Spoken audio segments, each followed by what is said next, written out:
ओम गणेशाय नमः। आइए सुनते हैं विनायक जी की यह कथा। इस कहानी को गणेश जी के व्रत के बाद एवं अन्य किसी व्रत के बाद पढ़ना शुभ माना जाता है। इसको अंत तक जरूर सुने। जय गणेश। यह बहुत समय पहले की बात है। एक दिन गणेश जी धरती पर सैर कर रहे थे।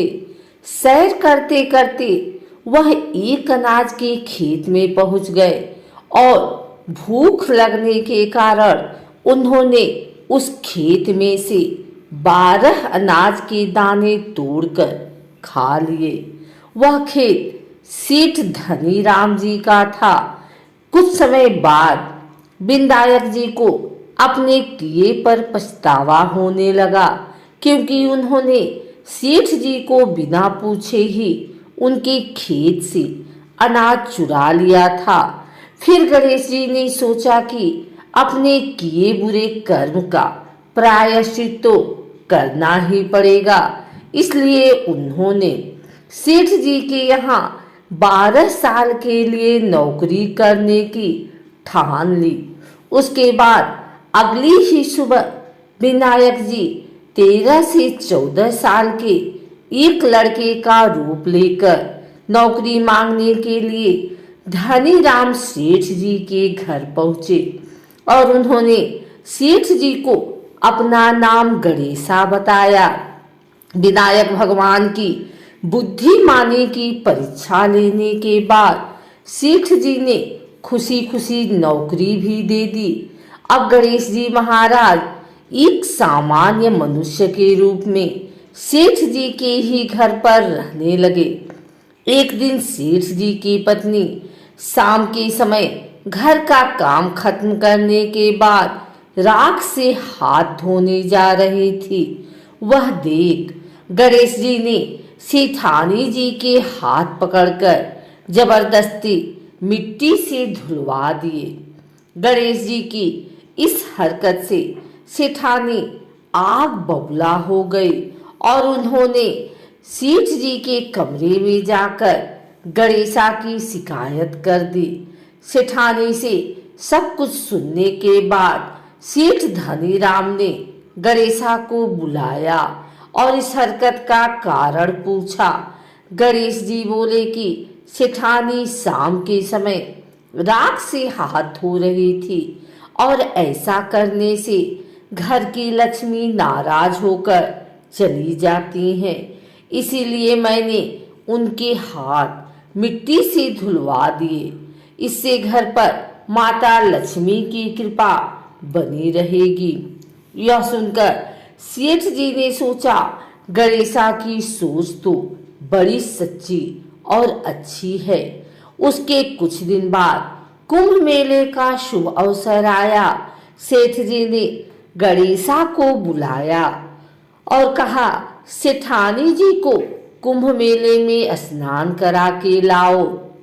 अब सेठानी और गणेशा स्नान के लिए मेले में पहुंचे। वहां पहुंचने के बाद सेठानी नदी के किनारे बैठकर नहाने लगी। उन्हें ऐसा करते देख गणेशा दौड़ कर आए और सेठानी जी की दोनों हाथ पकड़कर उन्हें नदी के अंदर लेकर गए। उनसे पानी में डुबकी लगवाई और फिर किनारे पर ले आए। अब गणेशा की इस हरकत से तो सेठानी का गुस्सा 7वें आसमान पर पहुंच गया। सेठानी जी घर आते आते वह पूरी रास्ते गणेशा को ताने पर ताने मार रही थी, लेकिन विनायक जी सब कुछ शांति से सुन रहे थे। घर आते ही सेठानी ने सेठ जी के पास फिर से गणेशा की शिकायत कर दी। सेठ जी ने तुरंत ही गणेशा को बुलाया और पूछा कि तुमने ऐसा क्यों किया। गणेश जी बोले, सेठ जी, सेठानी नदी के किनारे बैठकर गंदे पानी से नहा रहे थे, तो मैंने उन्हें नदी में ले जाकर साफ पानी में डुबकी लगवाई। ऐसा करने से उन्हें अगले जन्म में बहुत बड़ा राजपाट और वैभव मिलेगा। सेठ जी ने सोचा कि गणेशा के विचार कितने अच्छे हैं, मेरे परिवार का भला सोचता है। कुछ दिन बाद सेठ जी के घर में पूजा थी। पंडित जी के आने के बाद सेठ जी ने गणेशा को कहा, जाओ और सेठानी जी को बुलाकर लाओ। सेठ जी के आज्ञा अनुसार गणेश जी सेठानी को बुलाने गए। उस वक्त सेठानी काली चुनरी ओढ़कर कमरे से बाहर आ रही थी। वह देखते ही विनायक जी ने वह काली चुनरी उतारकर फाड़ दी और कहा कि पूजा के लिए लाल रंग की चुनरी ओढ़कर आइए। अब सेठानी बहुत ज्यादा नाराज हो गई और गणेश जी पर चिल्लाने लगी। वह आवाज सुनकर सेठ जी वहां पर भागते हुए आए और पूछा कि क्या हुआ। तब सेठानी बोली, गणेशा ने मेरी चुनरी फाड़ दी। फिर सेठ जी ने भी गणेशा को बहुत डांटा।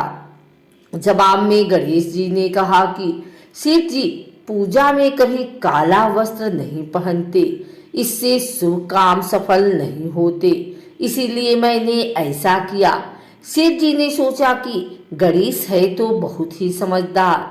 इस तरह लीला रचते हुए उसी घर में गणेश जी के 12 साल बीत गए।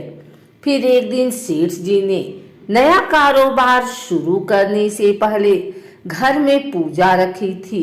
पूजा करते करते उनको याद आया कि पूजा की सामग्री में विनायक जी की मूर्ति तो है ही नहीं। तब उन्होंने अपने नौकर गणेशा को पूजा घर से भगवान विनायक जी की मूर्ति लाने के लिए कहा। गणेशा बोले कि मुझे ही मूर्ति समझकर पूजा में विराजमान कर लो, आपके सारे शुभ काम सफल हो जाएंगे। यह बात सुनकर सेठ जी गुस्सा हो गए और बोले, गणेशा तुम अब तक सेठानी से मजाक करते थे, अब मुझसे भी करने लगे। उत्तर में गणेश जी ने मुस्कुराते हुए कहा, नहीं सेठ जी, मैं मजाक नहीं कर रहा, मैं सत्य वचन कह रहा हूँ।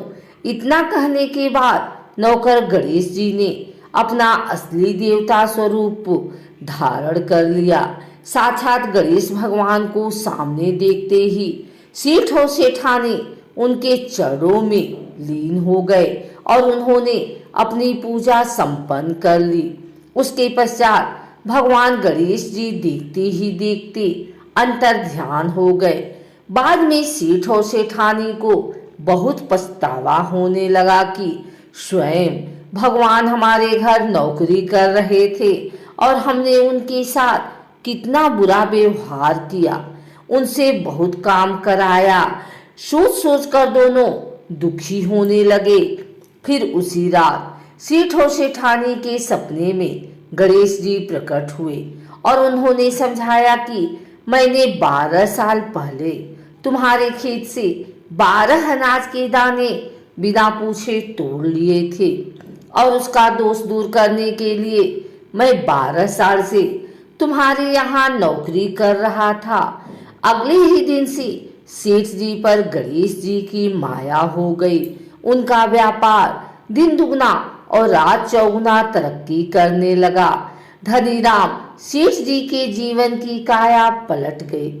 हे गणेश जी, जैसी माया आपने धनीराम सेठ जी पर की, वैसी ही माया इस कहानी को सुनने वाले और कहानी को सुनाने वाले हर एक व्यक्ति पर करना। कथा अधूरी हो तो इसे पूरी करना और अगर हमसे कोई गलती हो गई हो तो उसे क्षमा करना।